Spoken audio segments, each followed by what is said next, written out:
ఏపీఎస్ఆర్టీసీని private పరం చేస్తామన్న chairman వ్యాఖ్యలపై కార్మిక సంఘాలు, యూనియన్ నాయకులు మండిపడుతున్నారు. ఎన్నికలకు ముందు ఆర్టీసీని బలోపేతం చేస్తామని చెప్పి ఇప్పుడు నిర్వీర్యం చేస్తున్నారని మండిపడ్డారు. గతంలో వైఎస్ జగన్ ఆర్టీసీ కార్మికులను ప్రభుత్వం ఉద్యోగులుగా మారిస్తే కూటమి ప్రభుత్వం ప్రైవేట్ పరం చేయాలని చూస్తోందని విమర్శించారు. ఆర్టీసీని ప్రైవేటీకరణ చేయమని సీఎం చంద్రబాబు స్పష్టమైన హామీ ఇవ్వాలని కార్మిక సంఘాలు, యూనియన్ నేతలు డిమాండ్ చేస్తున్నారు. దీనిపై మరింత సమాచారం మా ప్రతినిధి నాయుడు అందిస్తారు. ఆర్టీసీని ప్రైవేట్ పరం చేస్తున్నట్లు ఆర్టీసీ చైర్మన్ కొనగల నారాయణ కొన్ని రోజుల క్రితం ప్రకటించారు. దీని మీద ఉద్యోగ కార్మిక సంఘాల నేతలు తీవ్ర అభ్యంతరాన్ని వ్యక్తం చేస్తున్నారు. ఇంక ఇదే అంశం మీద మనతో మాట్లాడడానికి ఎంప్లాయీస్ యూనియన్ సార్ చెప్పండి. చాలా దురదృష్టకరం. ఎందుకంటే ఆర్టీసీని బలోపేతం చేస్తామని, ఆర్టీసీలో రిక్రూట్మెంట్ పెంచుతామని, ఉద్యోగుల్ని మరింత చక్కగా చూస్తామని హామీ ఇచ్చినటువంటి కూటమి ప్రభుత్వం ఇవాళ బాధ్యతారాహిత్యంగా ఆ గౌరవ ఆర్టీసీ చైర్మన్ గారే ఆర్టీసీని ప్రైవేటు పరం చేస్తాము అని చెప్పి డైరెక్ట్గా ప్రెస్ వాళ్ళ ముందే ప్రకటించడం అంటే మా అందరికీ చాలా ఆశ్చర్యం కలిగించింది. ఎందుకంటే ఈ ప్రభుత్వం వచ్చిన తర్వాత ఈ సంస్థను మరింత బలోపేతం చేస్తారు, మరింత ముందు రోజుల్లో మన తాలూకు భవిష్యత్తు బాగుంటుందని ఆశించిన మాకైతే ఆ ప్రకటన తీవ్ర ఆశాభంగం కలిగిన తర్వాతే మరి ఉద్యోగుల సంఘంగా, ప్రధాన సంఘంగా, గుర్తింపు సంఘంగా ఇప్పటికే రాష్ట్ర వ్యాప్తంగా 2 రోజులు మేము గేట్ మీటింగ్లు పెట్టి, ఎర్ర బ్యాడ్జీలు పెట్టి నిరసన తెలియచేయడం మొదలుపెట్టిన తర్వాత 2వ రోజు అయితే చైర్మన్ గారు మాట మార్చారు. నేను అలాగ అనటం లేదు అని చెప్పి, అయితే ఆ మాటలను అయితే వీళ్ళ ఆర్టీసీ ఎంప్లాయీస్ అని పూర్తిగా నమ్మసక్యంగా లేవని చెప్పి మేము భావిస్తున్నాం.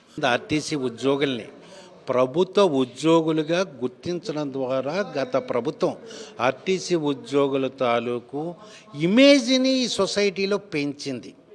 ఇవాళ ఈ ప్రభుత్వం ప్రైవేటు వాళ్ళకు వస్తున్న వాహనాలు అప్పచెప్పడం అంటే రిజర్వేషన్ల సదుపాయాలు ఉండవు, మహిళల హక్కులను అణగదొక్కడమే. మరి ఈ విధంగా చేయడం ఎంతవరకు కరెక్టు? మీరు కొత్తగా రిక్రూట్మెంట్ చేయాలా? 10,000 మంది వాళ్ళు రిటైర్ అయిపోయారు. ఈ కూటమి ప్రభుత్వం వచ్చిన తర్వాత రిటైర్ అయిపోతూ ఉంటే ఆ బర్డెన్ అంతా మిగతా వర్కర్ల మీద పడుతూ ఉంది.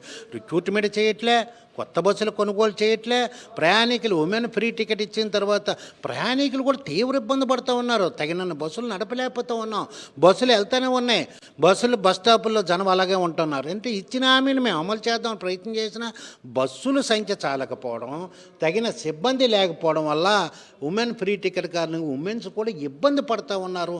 మీరు ఇచ్చిన పథకం మరింత విజయవంతం అవ్వాలంటే కొత్త రిక్రూట్మెంట్ జరగాల. 10,000 మంది సిబ్బందిని ఆర్టీసీలో వెంటనే నియామకాలు చేపట్టడమే కాకుండా రమారమి 2,000 బస్సులను, కొత్త బస్సుల్ని ఆర్టీసీ కొనుగోలు చేసే రకంగా. అదే మరొక ప్రధానమైన విషయాన్ని మీ ద్వారా ప్రభుత్వాన్ని తెలియజేయదలిచాను.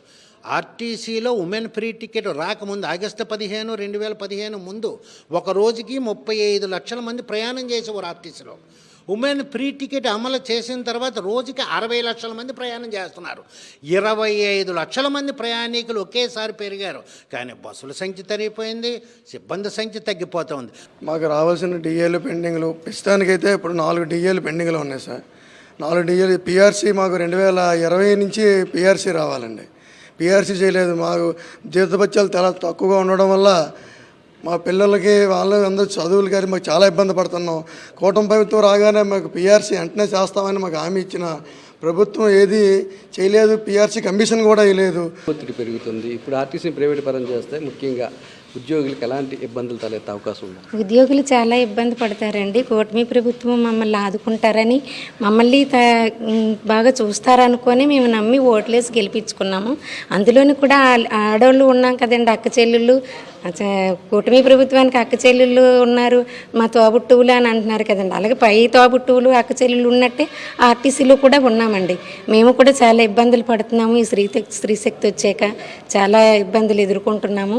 దానికి మరి తగ్గ పరిష్కారం చూపిస్తారని మేము ఆశపడుతున్నాము. ఏవైతే ఆర్టీసీలో ఉద్యోగాలు ఖాళీగా ఉన్నాయో వాటన్నింటిని కూడా భర్తీ చేయాలని, కొత్తగా కొనుగోలు చేసే ఎలక్ట్రికల్ బస్సుల్లో ఆర్టీసీ సిబ్బందిని వినియోగించాలని చెప్పి ఆర్టీసీ యూనియన్ నేతలు ప్రభుత్వాన్ని డిమాండ్ చేస్తున్నారు. అంతేకాకుండా వైఎస్ జగన్ 64,000 మంది ఆర్టీసీ సిబ్బందిని ప్రభుత్వ పరం చేసి వారి ఇమేజ్ పెంచిన విషయాన్ని కూడా ఈ సందర్భంగా గుర్తు చేసుకుంటున్నారు. కెమెరామెన్ అప్పలరాజుతో నాయుడు, గాజువాక్ నుంచి.